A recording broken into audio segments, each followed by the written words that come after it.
Good morning, everyone. I'm George Shackelford, Deputy Director of the Kimball Art Museum in Fort Worth, and I'm welcoming you to, excuse me, to the Artist's Eye, a program that we do periodically, inviting living artists to come and talk about works of art in the Kimball Art Museum collection, which we're doing today virtually with my friend Darren Waterston in Kinderhook, New York. Who is reaching us via the World Wide Web and the miracles of Zoom. So welcome, Darren. Glad to have you here. Thank you so much, George. Pleasure. Great. I'm going to start the slideshow again so that we can go over some of the rules that, that govern the registrants, the people who are watching us. And let me begin this. Let me just say that there are a couple of ways for you to participate today. Please, if you have a question, go down to the bottom of your Zoom screen and there's a Q&A button that you can press and ask a question, which will appear in a sidebar, and we will answer those at the very end of the program. Your microphone will be mute, so you'll have to speak with me via the Q&A typed function. So welcome, Darren, and I am so glad to have you here. I should say to folks that Darren and I have known each other since the mid-1990s. I don't want to say how long ago that was, but it's a while. when we met in Houston, when he was visiting there those many years ago. And I was delighted to be able to invite him and to convince him to come and participate in this program today. And I think part of the surprise was when I suggested to him that he might be interested in comparing his work to the work in our museum by Caspar David Friedrich, The Mountain Peak and Drifting Clouds of 1835. What was your reaction, Darren? Yeah, I'd never seen this painting before, and when you sent it to me, I was quite taken back by the similarities compositionally and certainly conceptually of a recent painting I did called Symphonic Landscape. And when you sent me this beautiful jewel of a painting from the Kimball collection, I was quite overcome by it, because it was an astonishing connection of an artist who I have great admiration for and has been a wonderful presence in my life since I was a young artist. Caspar Friedrich has always been one of the great German early 19th century painters that I've admired, and so to see this in your collection was remarkable. It's a wonderful painting. I would highlight to those of you out there who don't know the Kimball very well, that this is a relatively small picture of maybe 20 inches wide at the max, maybe actually more like 16. And it was the first painting by Caspar David Friedrich to enter a museum collection in the Americas. We were very proud of having bought it back in the 1980s, before Friedrich was as widely dispersed in the world, and there still are barely a handful of his paintings in North America, the rest mostly in Germany and then elsewhere in Europe. I was struck by the uncanny and completely accidental, but really fortuitous resemblance of these trees in your painting, which when I saw your picture, I thought, oh my goodness, I mean, it really, really is incredibly close to the fact one tree leans left, the other right, the sort of clouds coming in from the right-hand side, the notion of mountains, even the peak that is suggested by that kind of ombre line at the lower right-hand margin of your picture, the resemblance that it had to the kind of Matterhorn-like peak in the Friedrich. I was astonished. It was just, and you know that when something like that happens, you ought to take it as a sign. I believe. I'd like to kind of highlight, though Darren lives in New York and has never really lived in Texas, he has a long-standing relationship with Texas, and particularly with our friends in Houston. His work, in fact, is visible there now. These are three prints from a portfolio that is on view now in the new installation of the Rich and Nancy Kinder building at the MFA Houston, the new building that just opened there in December. Those of you who haven't been to Houston since it opened, I really urge you to go and see it. It's a phenomenal new building, and Darren's work really looks great there. So I'm going to talk about basically about that. Darren, like many of the artists that we invite to the Artist's Eye, is an artist who is really interested in the art of the past, and in a way kind of often mines it for ideas and creative sources of inspiration. And some of you may have read about Darren's work involving the Peacock Room. This is a room that James McNeill Whistler redecorated. He's not responsible for the architecture, but for the design of the room, the painted design of the room, which he applied in 1876-77 to the dining room of the house of a very wealthy patron in London. The Peacock Room he painted himself and the patron in a kind of image of a quarrel, which he actually painted after Leyland, the patron, had sort of said, I'm really surprised and unhappy with what you have done with my room. The room was conceived really to highlight this painting by Whistler that Leyland had bought, The Princess in the Land of Porcelain. And it was basically the housing for Leyland's great collection of Asian porcelain. And Darren has really played with the whole idea of the story behind it in a work that he calls Filthy Lucre. And here's one of the great panels from it. And Darren, explain sort of how this came about. Yes, in 2015, I was invited by Mass MoCA, Museum of Contemporary Art in Massachusetts, and to do a big project, a mural project, actually it was. And I thought, this is one of the great museums in the country, and I want to do something really ambitious. So, perhaps in a very kind of Whistlerian way, I sort of overstepped the initial invitation to do a mural at the museum, and instead embarked on this project as a homage to Whistler and to thinking about some of the great painted interiors in history, and also just the relationship of art and money, and the kind of inexplicable ties between patronage and artists, which is the sort of understory or the underbelly of Whistler's Peacock Room. So I wanted to sort of reimagine this very sumptuous, beautiful room in a state of ruin, and like much of my work, I'm interested in these contrasting themes of beauty and the monstrous. And so this was an opportunity to create a painting that you literally walk into, and that was a fully immersive experience. It includes a soundscape, includes a painted interior, and it ended up becoming a kind of extraordinary, sort of life-changing experience to do this piece. And I was fortunate enough that it then was taken after Mass MoCA. It was exhibited at the Smithsonian in Washington, D.C., alongside Whistler's original room, which again was just extraordinary. What a thrill! Yeah.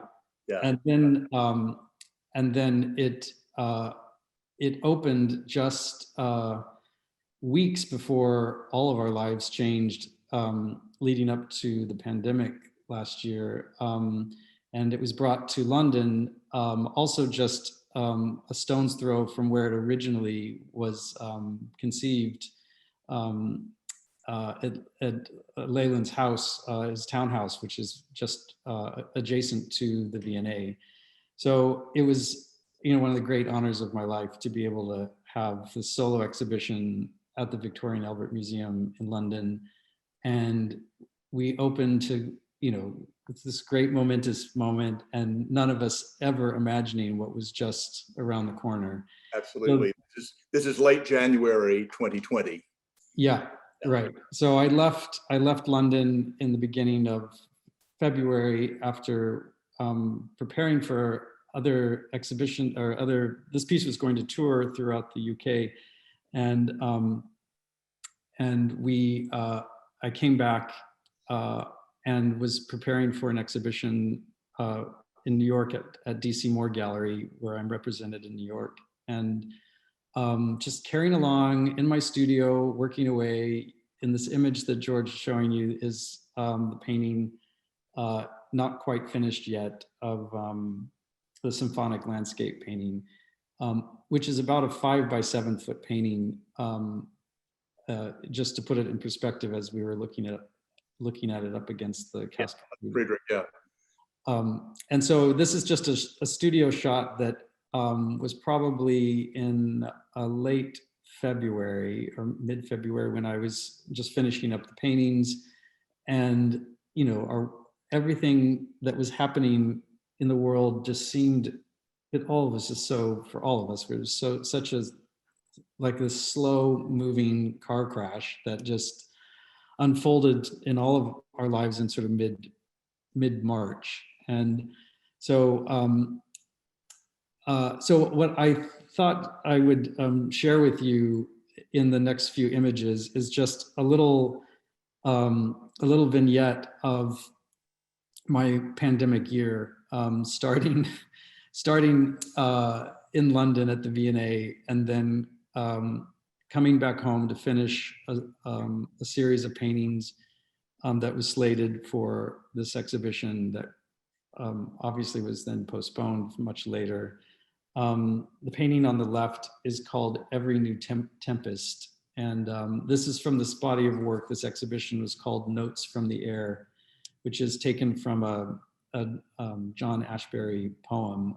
And so I often work with references to either literary references or art historical references or musical references in my work, that I will base a body of work on particular thematic subject from either music or poetry or art history. So the painting on the right is called Hymn Number 2. And these are all kind of mid-sized paintings, oil on wood panel. They're, I think, are they both in this painting? No, only no, neither one of those is in that painting, yeah. Okay. Yeah, no, but they're the same, maybe the same size panel, more or less.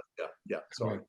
Yeah, and so this whole body of work was just playing between, again, the themes that I have, continued to explore around the sort of destabilized landscape and nature gone awry in a certain way, which was still, I think the pandemic just amplified that even more in my interest of the kind of volatility in a volatile world, and perceptions being distorted, and again, the sort of the beautiful and the terrifying, which is really what the sublime is all about. And right back to Friedrich, in a sense, with the whole notion of the landscapes that are both sort of awe-inspiring and terrifying at the same time, beautiful and terrifying, as you say. Mm-hmm. I'm interested in pictures like this. In maybe you'll speak to our listeners about how you work physically with some of these. I mean, what are the sort of, what's the nature of your practice in terms of actually putting the image down on the support? Yes, so all of my paintings are oil on wood panel, and because of my complete preoccupation with art history and early panel painting, mostly the Flemish primitives and Northern Renaissance painting is something I've been very sort of fixated on much of my career. Is that so I sort of study the architecture of early painting, and in do a sort of contemporary approach to these historic ways of building up a panel. So they are gessoed with a rabbit skin glue, calcium carbonate gesso, which is a very laborious process just to prepare the panel. And then there's a slip or a bowl that is then washed on top of that, which is a heavy clay and oil, linseed oil base. And then it's just many, many layers of glazing and paint. In this case, it's maybe difficult to see it, but it's a metallic oil paint. So it's a very highly pigmented oil paint. And so the back of this painting is sort of shimmers a bit in almost like a gilded surface. Sure. And that's it's a kind of marriage of some of the techniques of Old Master, particularly early Netherlandish painting, with a kind of Japanese aesthetic too, with the whole notion of the gold as the ground, if you will, for a landscape, which is in a way kind of contradictory, but also the way that the gold becomes a kind of stand-in for the idea of light. Yeah. Is fantastic. And so there are layers and glazes. I can see, I think even anybody can look and see that there are transparent sort of washes that allow you to see activity beneath them as you move up. And then these sort of flower insects, for all, it's all, sort of all like, I mean, they're like Redon's flowers that turn into butterflies in a way to me. Mm. And they are painted with a much heavier opaque paint at the final sort of stage, I'm guessing. Yes, yeah. Correct. And it's, for me, in building these images, it's really a call and response of sorts, and that I don't really come with any preconceived sketches or drawings. Certainly my works on paper and watercolors that I'm much more prolific with inform the panel paintings in a big way. But so a lot of times I'll work out certain things on works on paper that will then get translated into the panel paintings. Yeah, and we have some of those coming up. Yeah, this is a work on paper that I did. Again, right as our world was shifting and changing last year. And this painting is called, let me think, what is this one called? This is part of the beginnings of the Strange Days paintings. Right in sort of mid-March, I didn't know where to put like all of us, we didn't know where to put our anxiety, our uncertainties, our trepidations. And I have the good fortune that my partner and I live in a home that has a very significant garden and a lot of outdoor space. And so I really took to the garden, and I took to my surroundings and did a whole series of works on paper.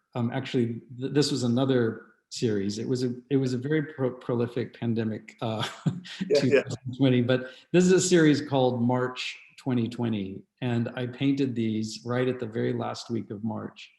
I had bought a portfolio of these extraordinary 18th century etchings that were studies of emotional states and how tell me again, George, because you know this. There's Charles Lebrun, the tête d'expression, or the expressive heads, that are sort of an attempt to give a kind of taxonomy of emotion in drawing. And when I saw them, I thought, wow, these are becoming the groundwork for another level of kind of contemplation. Yeah. I was fortunate enough, it's a very well-known series of images in this portfolio, but I was able to obtain it just because this particular set was not in the best archival shape. I mean, it's Sure. totally structurally sound. It was just, there was a little bit of tearing, a little bit of yellowing, whatever. So I bought the portfolio, and it was the perfect. And I was going to say, I mean, so much better for your aesthetic that they Yeah, should be absolutely. worn and time used in a way. I think you would have been hard pressed to put your brush down on something that was a bit too perfect in a way. I mean, I think the sense of time embedded in them strikes me as being perfect for your whole approach. Yeah, Yeah, absolutely. absolutely. And there's this, I mean, there's quite a large group of watercolors that you made at this time, and here are two, and I move right away to this. This gives you an idea, those of you who are watching, of the sort of scale of these. These are they sort of 9 inches tall by 6 inches wide, more or less? Yes, Yeah. that's about right. So not so many times smaller than one of the big paintings, but with some of the same explorations. Yeah. Yeah, I did this project along with Carrie Inman, who I have been represented by in Houston for nearly 25 years, I think. We have a long, and that's really my history with Houston, is because I have a very close sort of chosen family in life, and a godson, and this very wonderful gallery that and Carrie Inman, who's very dear to me. And so together we put this project together as a fundraiser for several local Texas-based. Everyone was just sort of jumping in to figure out how to get funds to artists and to people in need. And so I didn't know. I felt so sort of helpless in a certain way, of like, didn't know what to do. And so Carrie and I came up with this idea to do this series and make it as a fundraiser and just a place to kind of put all of my angst as well. So And this also, is like it's so interesting looking back in retrospect more than a year later. We thought we were in the middle of it, and we didn't realize that we were just at the beginning of it also as well. This is another group that you did, and this specifically relates to your environment. Yes, this was the next series of watercolors I did. Soon after I finished Strange Days last spring, I did this other large series called Pandemic Garden, and it was really just taking some of the shapes and patterns and sort of abstractions in my own garden, and trying to sort of imbue them with a sort of the sort of unsettled emotional state that was a sort of collective psychological state that I felt I was sharing, with everyone around me, and so the intimacy of my garden just ended up being this incredible place of solace and inspiration, and probably more in a way that I'm not a person that actually will be like looking at something and painting it, but it was more of just sort of having a very different relationship with the garden while we were in isolation. This is a little vignette in my studio that was, I actually have this human skull that was given to me going back to Texas by a brain surgeon, a Texan brain surgeon in Houston, who's a collector of my work. And he gifted me, he said, well, every artist needs to have a human skull. You need one. And so I thought it was a joke. And then all of a sudden it showed up many years ago. So there it really is. Yeah. It's kind of so part of my whole ongoing sort of memento mori and vanitas of my studio included, in the spring, things that were growing in my garden and what I was reading and doing and thinking about. And a reminder, as you say, a memento. Yeah. So here is, in fact, your garden with the studio windows at the far left of this image. I mean, this was taken again, like probably March or April. I mean, it was just when everything was, when we were all just shuttered and we were all, in this kind of isolation. And I mean, I've been in a very, very fortunate situation that my isolation included, living living with someone, having my partner, having our animals, and having a garden to, Absolutely. and it really did become, it became an extraordinary sort of backhanded gift to have that time together. Space And to grow a beard also. then, of course, I had to grow my pandemic beard. So that was like, wow, never had that before. But this is just somewhere in the spring. I I was documented with my crazy beard that lasted a couple of months. These are a few of the other pandemic garden studies in this grisaille palette, that again were just sort of nature gone awry and just playing with this sort of hypertrophied forms that are mutating and volatile and play between sort of animal, plant, different, and in a certain way, metaphorically, virus. Yeah. Well, I mean, in the image on the right, the notion of these sort of swallowtail birds and the snail that is undoubtedly their prey, strikes me as it again, a slight sense of horror within the beauty is always there in the sublime, as you say. Mm-hmm. But I love the fact that these are so rococo and are really, I know that you are interested in the sort of almost theoretical designs of these artists from the 18th century who were really making patterns and almost completely abstract patterns based on natural shapes. I mean, arabesques, yeah, in a way, and very much inspired by an Eastern, what the French people looked on as an Eastern way of thinking and putting things down. And here, in fact, is I set myself up your Eastern style garden. So at the opposite side of your studio from the boxwoods and the rectilinear is this more irregular garden. Yes. Yeah. There's a really beautiful Japanese garden that I kind of inherited with this house that's, yes, quite mature and quite stunning. And so the entrance to my studio is through this. What great fortune that you have to be there. Yeah. So, but then you get out. I'm in a sort of look forward to something that's happening in the future. Darren was sharing with me his next big project, which you're on which you're at work right now. I'm still understanding, right? I am, and this has not really been an officiated project. Oh, okay. I've been working on this for a number of years. And as a proposal, yeah. And so we haven't really, we haven't actually completed the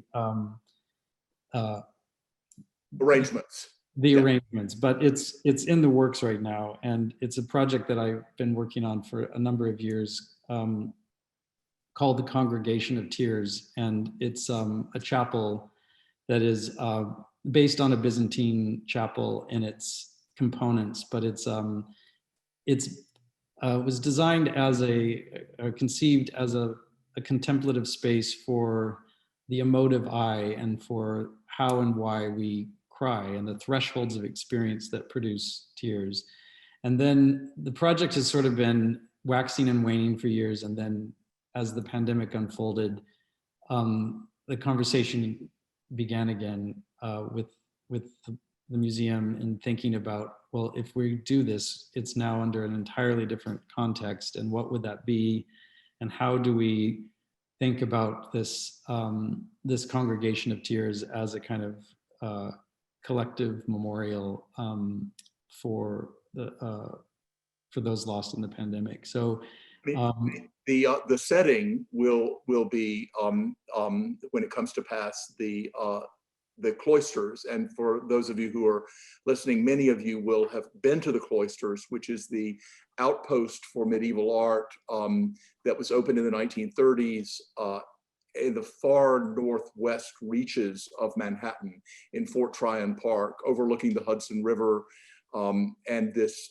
amazing building that incorporated elements from architectural elements from mostly from France, but also to some extent from other parts of Europe, and was constructed by the Rockefeller family, and is the center for medieval art at the Metropolitan, which is of course one of the great collections of medieval art in the world. And this, I think this was your first visit to a museum setting.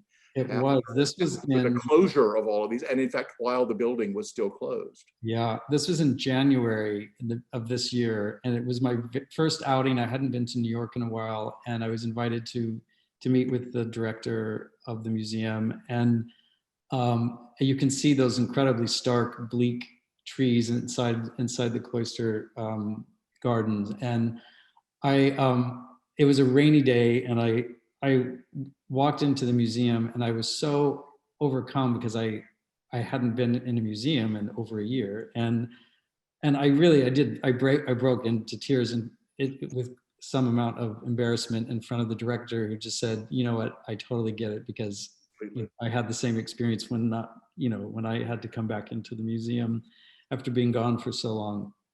So we spent some time together at the cloisters, which is again one of the most extraordinary collections and one of the most beautiful places ever. And this is one of the pieces that we spent some time in front of that day, that morning, looking at, which is this very large scale wooden carved relief with this, incredible lamentation, and this an amazing Spanish tableau from the Middle Ages that is about grief and about a mother's grief for her son.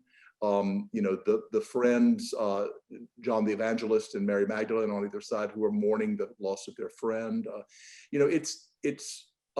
When we, particularly any of us, those of us as gay men who lived through the 1990s, the pandemic seems like a reminder of something that happened a generation ago as well.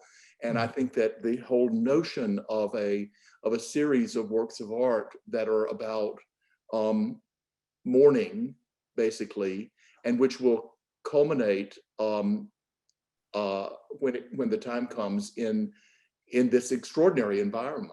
I think it'll have meaning far beyond the pandemic. Yeah. I hope so. I mean, it is. It's been something I've always, even prior to doing the Filthy Lucra project, I've always wanted to build a painted chapel. Mm-hmm.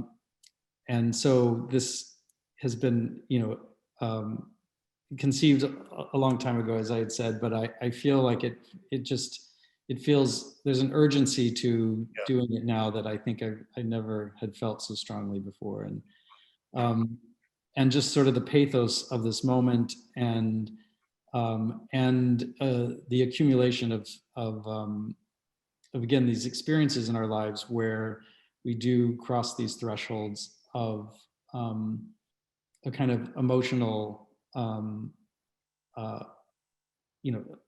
emotional state where we are unable to contain fully an experience. So one of the things is that strikes me about this is that it's conceived in one set of circumstances, elaborated in a second set of circumstances, and will come to pass in a different world than it was. Yeah. And it was either conceived in or built up in, and that strikes me as being, I mean, the notion of time in your work, and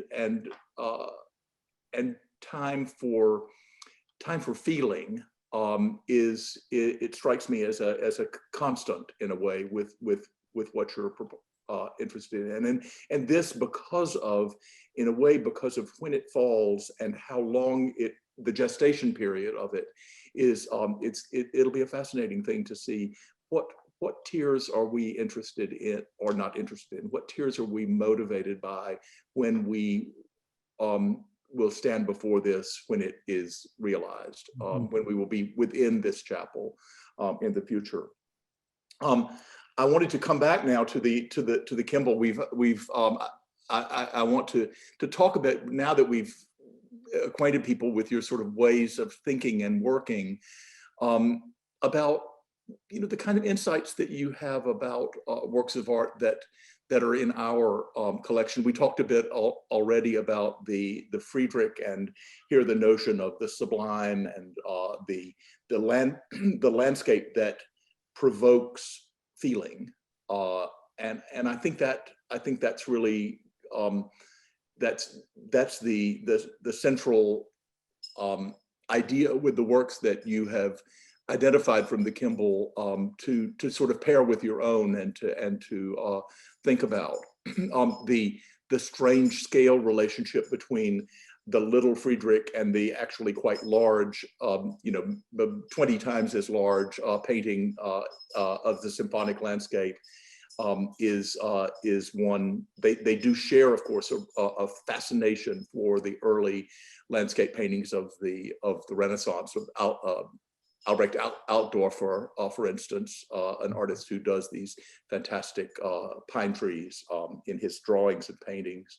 But then I'm interested that the other works that you have responded to at the Kimball are all Asian, and in fact all Japanese. And so I'll let you talk a bit about what attracted you to the amazing late 19th century, much later than is usual in a Japanese painting in a museum collection. But our curators responded to the incredible quality of this painting by Shibata Seigen from 1872 of the Waterfall and Monkeys, which you've looked at in relation to your Isle of Pines from 2012. Yes. Well, I first of all preface this by how fortunate all of you are in Texas to have the Kimball Museum, because the collection is just staggering. It's just a unbelievable and very, very unusual representation of just some of the most eccentric and such incredible examples of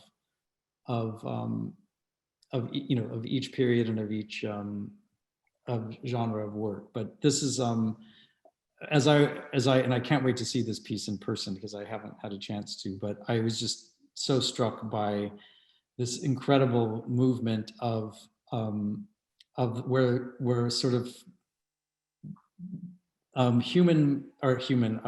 that these animals feel as if they're almost made of the same material of the stone, and the way that everything is fused together in this incredible merging of texture and form and movement, and just the pure abstraction of it, and the way in which the non-space is so activated. And that's such a very typical thing in Japanese work, is that the void is so full of defining the whole pictorial space. And I love the flatness of this, and the kind of impossibility of how all of this fits together, and just the incredible movement and gesture in it. It's a beautiful, beautiful screen. And I was trying to think of what I in an earlier painting I had this piece that's in the similar format, and called the Isle of Pines, and I just felt like I wanted to show it up against this one, just because of the sort of biomorphic nature of again the landscaping, of it being totally broken out of the normal pictorial plane, and so there's aspects of pure abstraction and aspects of really detailed representation happening simultaneously. I mean, there's in your work, in a work like this, the Isle of Pines, I mean, I'm torn between thinking of it in terms of a kind of tradition of scroll painting and painting in which the issue of space, not space, depth, flatness is explored. But there's another part of it that really reminds me of almost fantasy art. If you'll, I mean, I don't want to insult you by comparing you, but to the wrong thing. But there's a kind of sense of magic in a work like this too, in terms of like imagining yourself walking through the, if we try to put ourselves into this painting, there's a way in which we can, but it has to do with being like in a dream almost. Mm-hmm. Yeah. So and in another striking parallel was this one, which is just fantastic, to your Falcon of 2011 and our wonderful wooden door from the first half of the 17th century, painted by an unnamed Japanese painter, a sliding door that is now in our museum displayed as if it were a wall painting, but in fact is an element of architecture. And here it strikes me the sense of age of the piece is key to our appreciation of it. Yeah, I mean, I covet that door. Oh my God, it's so gorgeous, it's just unbelievable. But again, the wonderful patina of this piece and the flatness of how the tree is represented, and just this wonderful worn down texture and complexity of distinguishing the shapes of the falcon's wing and chest. And I mean, it's just a glorious thing. And I also love the background, showing the grain, which is so, the grain of the wood is so painterly, and you can't not, register the texture and shape of just the natural forms in the wood as part of the painterly composition. And probably exaggerated by time, but always there. From the very beginning, the pattern of the wood must have been integral to the concept of putting the composition together, and the choice of where the grain would fall, because after all, the artist had the choice of turning the thing 180 degrees and having the grain be in a different direction altogether, had he or she chosen to. The painting Falcon is another very large panel painting. I think this is maybe 8 by 5 feet. It's quite large, and so the Falcon is sort of life size, and the Falcon is in this kind of dream state of I was trying to create a kind of psychological realm that this very noble beast was inhabiting, and yet everything around it is all, again, quite volatile, and the bird is becoming sky, and the sky is becoming bird, and so in a certain way, it kind of plays off this, looking at this Japanese wood panel painting, that there is this sense that everything is kind of melting into one. Well, and here I didn't bring in a comparison, but knowing your fascination with Whistler and the admiration that you and he share for Japanese painting, it's interesting that this also reminds me a lot in terms of these patterns of white dots of Whistler's Falling Rocket. Yeah. And I don't know whether that's in your mind when you're thinking, but it may be just a coincidence that comes from a shared point of view. But the notion of these white dots being both motes of dust floating in the air, or stars, or exploding lava, or something smoke coming up, or ash. They're fascinating shapes that really punctuate the space, and kind of they sit on top of the surface as well as they float in the air, and it's something for which Whistler was notable, and obviously is notable here as well. Yeah. and finally, this amazing screen, one of our most beautiful screens from the early 16th century, which was not too long ago exhibited actually at the Metropolitan in an exhibition about the tale of Genji, this wonderful tale that was written by a woman in essentially the Japanese Middle Ages, a novel essentially in which the story of Genji is told, and which you have looked at, and in relation to your own painting of Spilt the Lark. I think I may have made a typo. It's Split the Lark, isn't it? Split the Lark, yeah. Split the Lark, not Spilt. Sorry for my typo here. But Split the Lark is more important because you can see that the bird is in fact seems to be dividing in some way. And this is another painting that I believe has a metallic substrate. Is that not right? It does, yeah. Yeah. Yeah, metallic paint. And you can see on this one too, the underpainting is more pronounced of the sort of clay red coming through behind. And this was from a series that I painted that was exhibited at DC Moore Gallery in New York now 7 years ago. That was, the exhibition was called Split the Lark. And this was sort of the one of the central paintings of the exhibition. And it's based on a poem. The whole body of work is based on a poem by Emily Dickinson called Split the Lark, that where she describes coming on a walk and a hike, and she comes to see the remains of a lark that had recently died, and its innards were coming out, and she just, in the poem, so deftly and so Emily Dickens liked, she just describes these like kind of mercurial glistening insides of this bird, and in sort of awestruck of how the lyrical sounds, how the song comes out of this body, and just kind of just remarking in just looking at this kind of miracle of this bird and seeing the insides and just going like, how does the music come from this body, Yeah, that is gone. I mean, talk about memento mori. Remember as you go on your walk that death is present everywhere.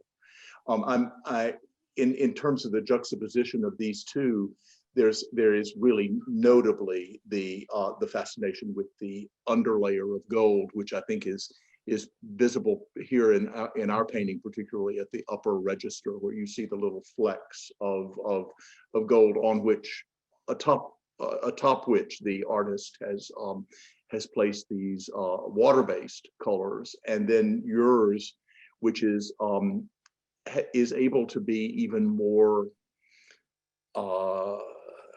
maybe even more suggestive because of the way that oil will dissolve itself into itself in a way that water doesn't as much.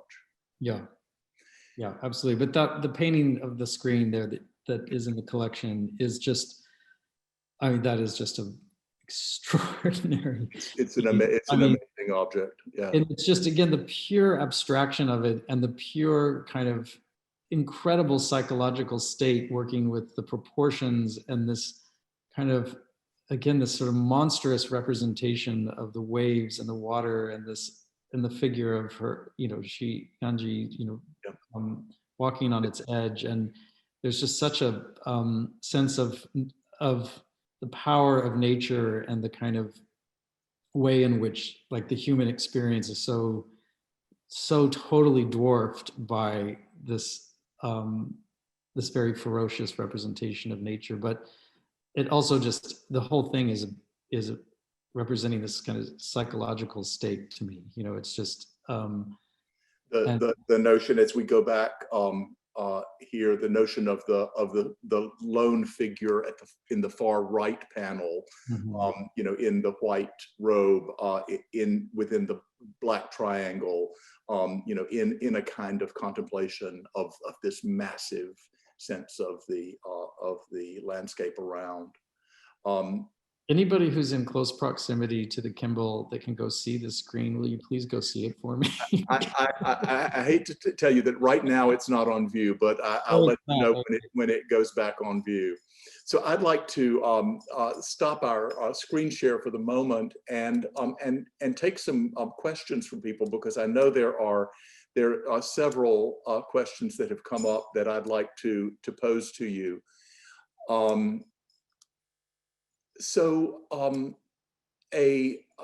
A writer asks, to what extent your training in Germany had any effect on the art that you make now?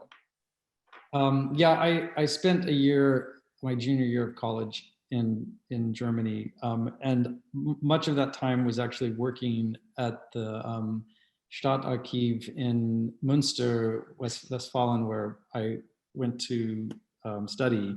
And I had this great opportunity to actually work with some of these, doing restoration of illuminated manuscripts and early works on paper, and that, which is something have always been really interested in. So I got to have an entire year just working with materials for restoration, and just understanding kind of the most sort of fundamental ways in which these images were made. And I think that really did begin my interest in the history of actual painting itself, and the kind of materiality of painting. So that really did put me on course that's very much where I'm at now. I mean, I think also the whole notion of spending a year in intimate relation with older art, I mean, and much older art in a sense also, you know, you weren't just looking at Otto Dix, you know, or George Gross, but in fact at something, you know, a much more ancient way of thinking and making. That must have been a transformative experience. Absolutely.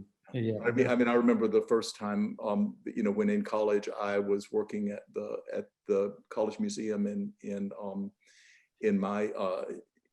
my university, and just the handling of the objects, you know, being trained how to pick something up and to move it, and to, you know, and to actually look at it properly was it was a revelation, you know, that you could actually have your hands, you know, not touching the object, but touching the mount that it was in. Just a phenomenal experience. Another related to this question, someone asks, who were your teachers who exerted or either in the past or who you're learning from now, who have exerted a strong influence on you, and which ones in a way sort of mattered for you?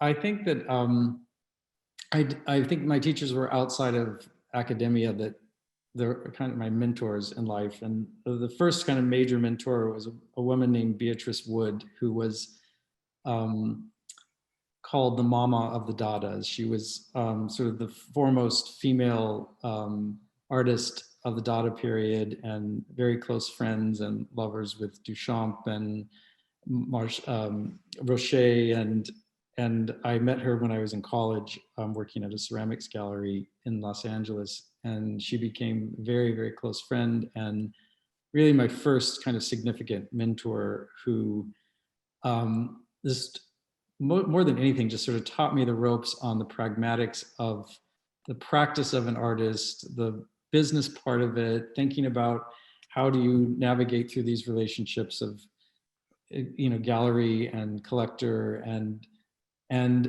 to be sort of playful with the kind of more professional approach that an artist has to develop outside of the studio practice. And she was a great friend, and she was a great inspiration. And then the other really important person who's still present in my life, Beatrice, by the way, died just days before her 105th birthday.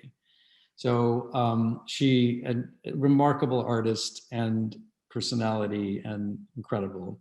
And the second person who's still very much in my life is another artist named Dwayne Michaels, who's one of the great loves of my life and friendship. And I met him when I was in my early 20s as a young, burgeoning artist. And that friendship, just deepened over the years, and he just became, a great mentor and a great confidant. And Dwayne is now 87 years old and lives in New York City. He's, one of the great living photographers, and still, very formative person in my life. But I think those are, two kind of anchors for me of artist mentors. It's so fascinating that the two of them were,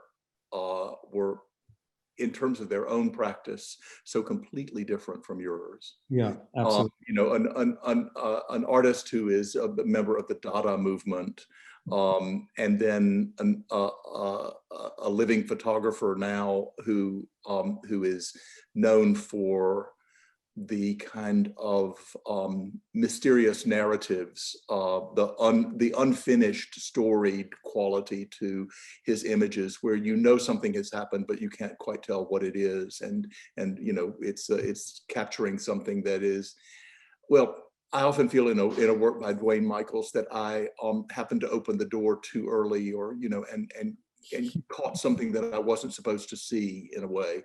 And I think, and that's a great quality in his art. I mean, those of you who don't know his work, you can go straight to Google and find his amazing photographs, which have been, since the 1960s, very much admired. A mutual friend of ours, who I didn't know you knew, Hillary Faberman. Hillary, who was in grad school with me, asks you to talk about the steamy underbelly of the relationship between artists, and Hillary's going to put you on the spot for sure. Yeah. Artists and patrons. Steamy underbelly. Oh, that's so Hillary. Hillary is a wonderful, wonderful friend and curator from this, from the Stanford Museum that I met when living in San Francisco, from the Cantor. She was the chief curator there years ago, and a wonderful person in the art world. But and she invited me to do a project there that was a project that I chose to do a homage to Leland Stanford Jr., the son of the Stanfords who died quite young at 16 from typhoid fever. And so I did a kind of contemporary reimagining of a Victorian mourning parlor for Leland. And wow. And Hillary gave me the opportunity to sort of mine the museum's collection, and did this whole exhibition with objects from the collection around Leland, and my own work together in this installation. But I hope the experience was not a fraught one. I'm sorry? I hope the experience was not fraught. You know what? It was a bit fraught. It was kind of intense, just because I chose a subject matter of sort of the sacred cow of Stanford University that no one, I was told by the president at that time. I had to convince him to say, I'm going to do this with respect, and I'm not going to exploit this subject. And we finally got permission to go ahead and do it. But it was a very, very profound experience to be so intimate with this 19th century young man who passed away. But anyway, Hillary and I have a love for the sort of underbelly of things, and for the things that are not quite so easily seen or told. And so well, and the three of us share a fascination with the English 19th century, whether or not because Hillary's work in grad school was about a Victorian artist of great talent, but whose name is largely unfamiliar to us now, Augustus Leopold Egg.